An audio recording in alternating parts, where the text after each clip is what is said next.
Have you ever wished upon a shooting star? Or believe that number 13 actually means bad luck?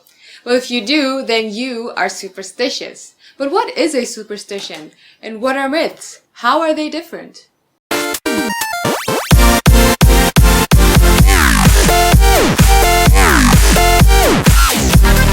Hello, I'm Giselle. And I'm Jimmy. Welcome to our website.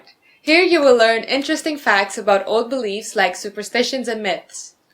But before that, what are myths? And what are superstitions? So we are here to talk about each in brief. So let's check it out. A superstition is basically a practice or belief that is associated with good or bad luck. For example, people in the past believed that when they wish upon a shooting star, their wish will come true. It was bad luck for a black cat to cross its path in front of you, and the origin to that superstition is also interesting. It was believed that witches could transform themselves into black cats, and so they were thought to symbolize bad luck. I guess people back then were really scared of witches.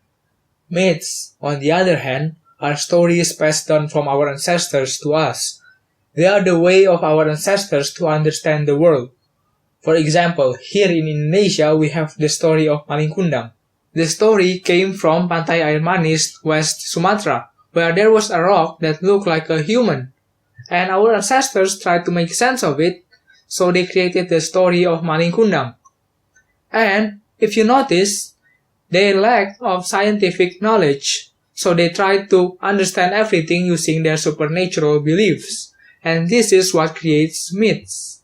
So now that you have learned the difference between the two, can you think of a way how they are related? And how is it meaningful to us? What do you have to say about this, Jimmy? Well, they are indeed related. Both of them are not supported by facts, and their truth can never be proven, so it's only a matter of belief. What do you think? I think they are to some extent culturally related. Like how we'll see superstition and myth origins are actually unique to the culture of that place. Like in Western countries, they believed in the Loch Ness monster and trolls. And in Eastern countries, they have their own ideas of what mythical creatures look like. Oh, that's actually interesting. Well, but Giselle, I've been wondering, and I believe the watchers are too. So what is the point of learning superstitions? Well, by learning superstitions, you actually understand the culture. For example, have you ever seen a bonsai tree in a Japanese house? Oh, yes. They are believed to bring fortune. That's why they're called money tree. Wow, that's very important then. If we want to see a particular cultural group or if we want to look the world from their point of view. Exactly. Now, what about myths? What's so important about them, Jimmy? Oh, yes. As you know, today we have literature, we have sculptures or paintings to express our cultural value. But people in the past, or our ancestors, they have what we call myths to express their cultural values. So, in general, by reading myths, we can know actually our ancestors are more religious and more supernatural than us. For example, the story of Maling Kundang. The mother prayed that her son Maling Kundang be cursed into stone, and it happened. For us, that's a nonsense, but our ancestors believed it. And also another example is from Greek mythology.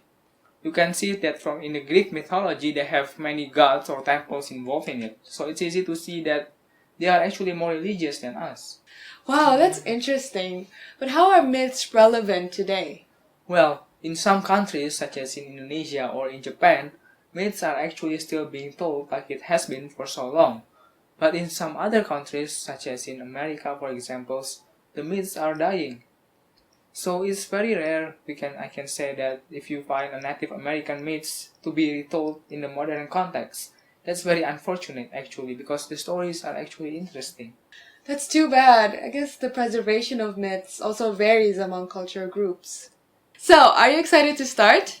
In the superstition section, you will hear a dialogue between two people talking about superstitions, then you will answer some questions, and later, retell what you have learned in the dialogue to your friends by recording your voice on our website.